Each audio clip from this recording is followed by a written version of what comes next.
Okay. So, tatry natin mag-park dito sa pagitan nitong dalawang side na to, no? So, parang nasa mall parking yan. Pag magpa-park ka sa ganyan, huwag ka masyado madikit dito. So, lalagyan mo siyang allowance. Yan, ganyan, no?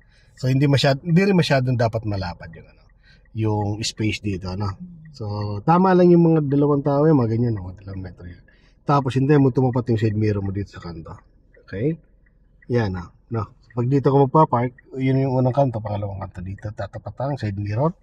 Then, second step, pupunta ka doon, yung pita ng sakyan, na-align mo lang dito. Okay? Todo. So, pakiramdaman mo yung pita ng sakyan mo kung naka-align na.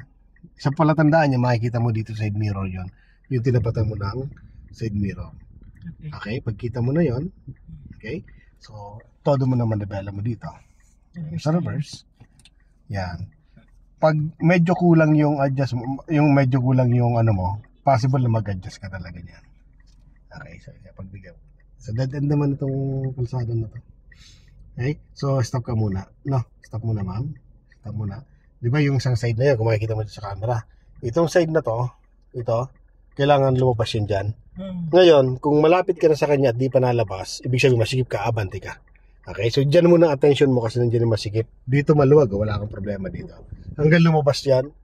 Okay, sige pa. Yan. So hindi pa nalabas. So malapit ka na. So ibig sabihin kasi bitin. Yan. Nalabas na siya. No? Okay, so kasya na. So ibig sabihin, nagkakaroon ng space, pero masikip pa rin. Na. Okay na? O sige, diretso ka. Hindi pa. Alam mo bakit? Hindi pa siya naka 12 o'clock ko. Hindi po pwedeng galawin itong manibela mo. So, ipasok ko muna yung side na yan dyan. Sige, yan dyan sa ano. Yan. Okay, tapos silip ka rin dito side mirror mo. Kung mas maluwag ka dito. Okay, hindi mo na siya mag 12 o'clock. Yan o, 12 o'clock na. O, gitna manibela. 1, 2. Okay. Then, kabi ka na konting kaliwa. Kasi medyo nabitin. Yan o, para mag 12 o'clock siya. Yan.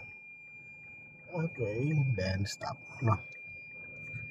So yan, so nasa dulo na tayo. Sige, isa pa. So ikot uli.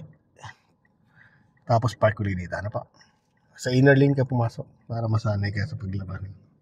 Kailangan yung posisyon tama sa kalsada lagi. Yes, very good. Yan. So isa pang exercise natin ay siyempre yung 3-point turn para mag-improve ang manibela. Okay? So, paglapit dyan, pag ramdam mong malapit ka na, so stop ka dyan.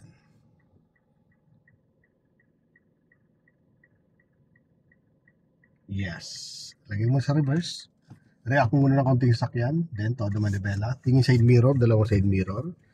Tingin dyan. Very good. Then, surround kung may sakyan. Then, stop. Okay, drive sa drive. Konting galaw lang. Todo manibela mo. Para masanay sa manibela. Tapos, lalapit-lapit ka naman dito. Unti-unti lang. Yan. Tapos, pero huwag mo lang didikitan. No?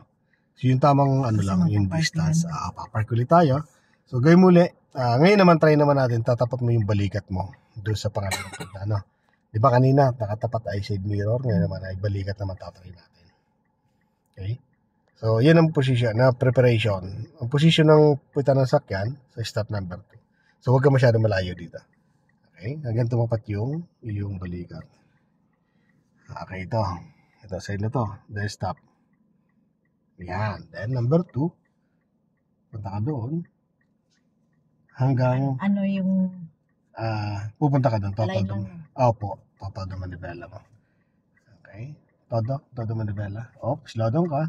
Tingnan mo kung makikita mo tinapatan mo ng balikat. Tapos, tingnan mo kung naka-align na rin yung puta ng sakyan mo doon. Okay? Sisilipin mo rin siya dyan. Ano? Kasi hindi yung panararamdaman yan sa ngayon kung naka-align na. So ngayon, may mapalatandaan dyan. Ayan, kagaya, nakita mo na. Di ba? Ayan, no? Yung tinapat mo. Okay? So yung isang side, nandun, hindi mo pa nakikita. Okay? So todo manibela mo dito muna. Yan. Kasi may space na yun. No? Reverse tayo? Yes po. Reverse ka na. Hanggang lumabas lang yung side niyan. Nandiyan na. Ngayon, pag malapit na siya at hindi pa nalabas yun, banti ka, ibig sabihin, sige pa na. Yan, silip ka rin dito. Ano? So, tama lang. Yan, nakalabas na dyan. O, nalabas siya. Pag nalabas siya dyan, silip ka agad dito kasi possible sumigip. Kaya ganito. Medyo nagkikreate siya ng space. Kumbaga, nawawala na yung tamang distance. Nasikip na siya. Diyan mapapansin mo naman, lumalapad ng lumalapad. Okay? So, basta sabi ko sa'yo, pag na-atras ka, kung sa masikip, nandun ang atensyon. Pag sumisikip, kailangan paluwagin. Paano paluluwagin? Kasi nasikip to, gigit na ang manibela mo. Yan. Okay, align din atras konti. Then, okay pa? Pag nakatras ka ng konti, babalik mo na ulit siya dito. So, mawawala na yung pagsikip dito. No? At the same time, hindi na rin luluwag dyan. So, mababalansin mo na siya.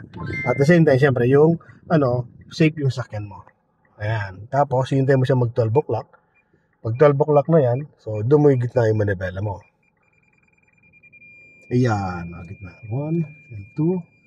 Perfect na yung parking mo yan. Okay, dito silipin mo yan. Tama yung distance yan. Dito silipin mo yan. No? So, yung tinuturo ko lang sa iyo kung paano mag-adjust. Sa pagpapark kasi kailangan magaling ka mag-adjust talaga. Hindi mo kailangan habulin na magaling ka na kagad. Yung mga galing na driver na magaling mag-park, ang inaral muna dyan, paano mag-adjust. Pinarpect niya muna paano mag-adjust. So, dalawa lang adjust. Pag sumikip, adi adjust ka. Pag lolag, adjust din. So, yun ang ginagawa natin sa ngayon. Kung paano kailan masaulan natin yan. Okay? So, practice din tayo. Go pala mo. Go. At sunod ay mga liko-liko na tayo. Outer lane naman ang pasok mo. At mamaya, puro liko na tayo.